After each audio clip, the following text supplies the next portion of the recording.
What's up YouTube? Jason here, Morph, Mixology, Reptiles. Welcome back to the channel. Dude, it's like clockwork around here. We've got more eggs to pull. This is going to be kind of fun. Actually, surprisingly enough, for clutch 4 here, she's the only one that laid on time. So it's, as of recording this, June 1st. The front of her tub says 6-1 and she's done. So let's grab the eggs and see what we got. So right on schedule, June 1st, got ourselves a spider female here. This is Vienna. Wrapped around a nice clutch of eggs. I'll turn it this way so you guys can see. This is a repeat pairing from last year, bred to this male. And so she was paired to this male. You guys know who this is. You've seen him plenty of times. This is Drake, the dragonfly, the one from Ben Rennick originally. Rest in peace, Ben. But dragonfly, so pastel, fire, pinstripe. And like I said, repeat pairing. So you get fire bees, you know, that kind of thing. In fact, I'll show you a offspring from last year that we still have.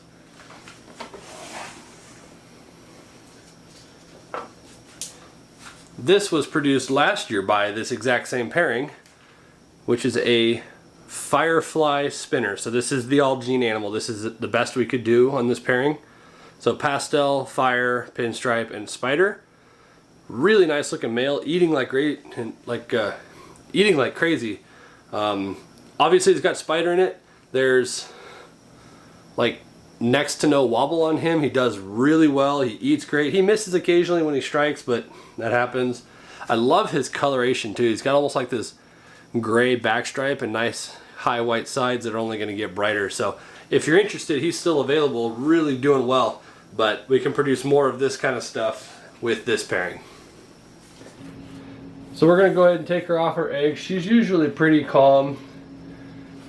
These look fairly fresh, so she's probably pretty well tired of hoarding on to them here. Completely empty. A good looking clutch there. We'll go ahead and weigh the clutch now. I always weigh them. People always ask why. I just like to know the egg weight.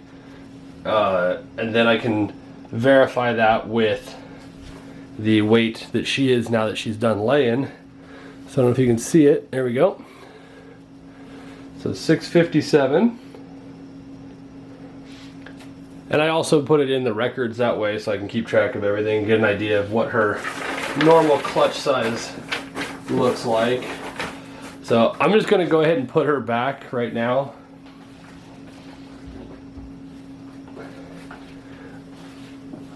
I've got to do all of my normal cleaning and everything today or tomorrow anyway, so we'll just put her back for now. She'll get a fresh tub and a bath so she gets the egg smell off of her.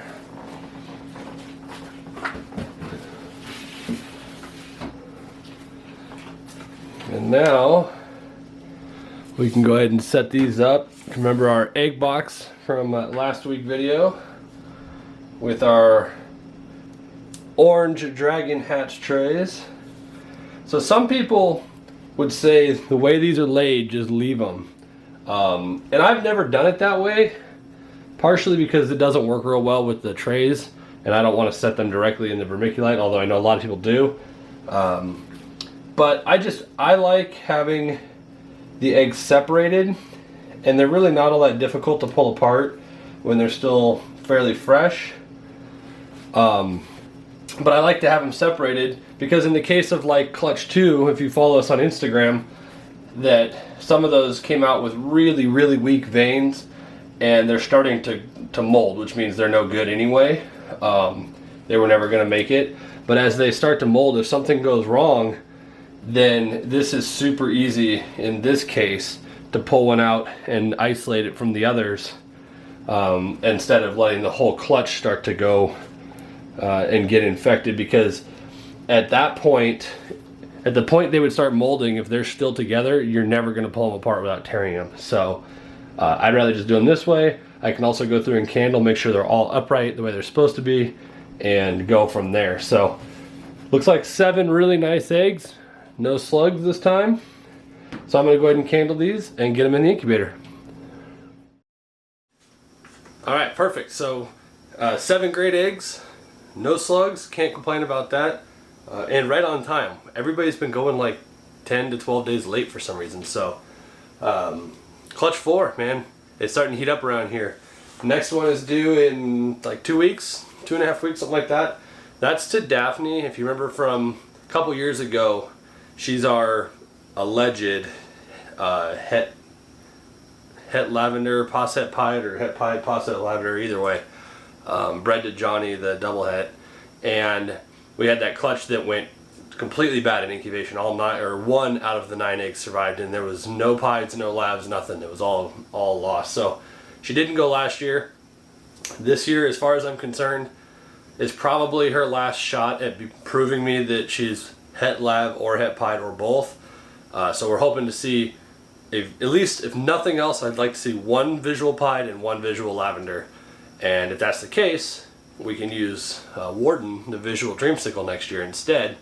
But if I don't see, from a het to het pairing, she usually lays 8 to 10 eggs normally. If out of 2 seasons I don't see a single pied or lav, the odds are she's probably not. So that's the next one up. Then we've got prelay shed coming real soon. Another ovulation on deck. So it's getting heated up around here. So make sure you're subscribed. Catch all of our content. Live streams coming up for the egg cuttings, obviously. Next one should be somewhere around the 3rd week or so, towards the end of this month. So be ready for that. And I'll see you guys in the next one. See ya.